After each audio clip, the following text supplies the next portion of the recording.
బాల్యం నుంచి ఎన్నో కష్టాలు అనుభవిస్తున్న యువకుడు తనకు సరైన మార్గం చెప్పాలని తన చిన్నాటి గురువు వద్దకు వెళ్ళాడు. యువకుడిని తీసుకొని గురువు నదీ తీరానికి వెళ్ళి అక్కడ కొద్దిసేపు రాళ్లపై కూర్చున్న తర్వాత వారికి ఒక కప్ప కనిపించింది. గురువు దాన్ని పట్టుకొని నదీ తీరంలో విడిచిపెట్టాడు. అది మరలా గెంతుతూ ఒడ్డుకు రాగా దాన్ని గురువు చేత్తో పట్టుకొని దాది తప్పించుకోకుండా గట్టిగా అదిమి పట్టుకున్నాడు. తప్పించుకోవడానికి కప్ప ప్రయత్నించినా దాన్ని విడుచుక అలాగే ఉంచాడు.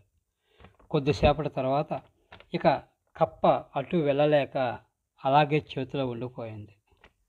కొద్దిసేపటి తర్వాత గురువు తన చేతిని విడుదల చేయగా కప్ప తప్పించుకోక అలాగే ఉండిపోయింది. ఎంత చెయ్యి అదిల్చినా కప్ప గెంతకుండా అలాగే ఉండిపోయింది. అది చూసి శిష్యుడు ఒక్కసారిగా ఆశ్చర్యపడ్డాడు.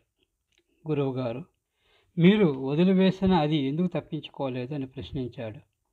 దానికి గురువు ఒకసారిగా ఆలోచించి తప్పించుకోవడానికి 2-3 సార్లు ప్రయత్నించింది, కానీ విఫలమై ప్రయత్నం వృధా అని నిర్ణయించుకోవడానికి వచ్చింది. పోరాడే శక్తి ఉన్నా మర్చిపోయి ఉన్న చోటనే కదలలేక అలాగే ఉండిపోయింది. ఇక అలవాటు పడి తన బ్రతుకు ఇంతే అంటూ రాజీ పడింది.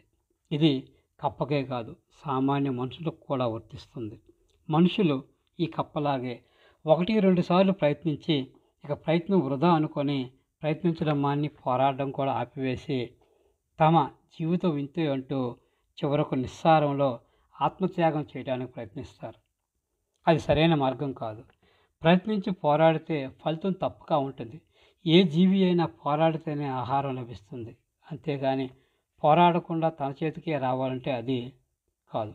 ధర్మ సందేశం ప్రకారము ఏ వ్యక్తి అయినా తను కష్టపడే సంపాదించుకోవాలి, ఒకరిపైన ఆధారపడి కాదు.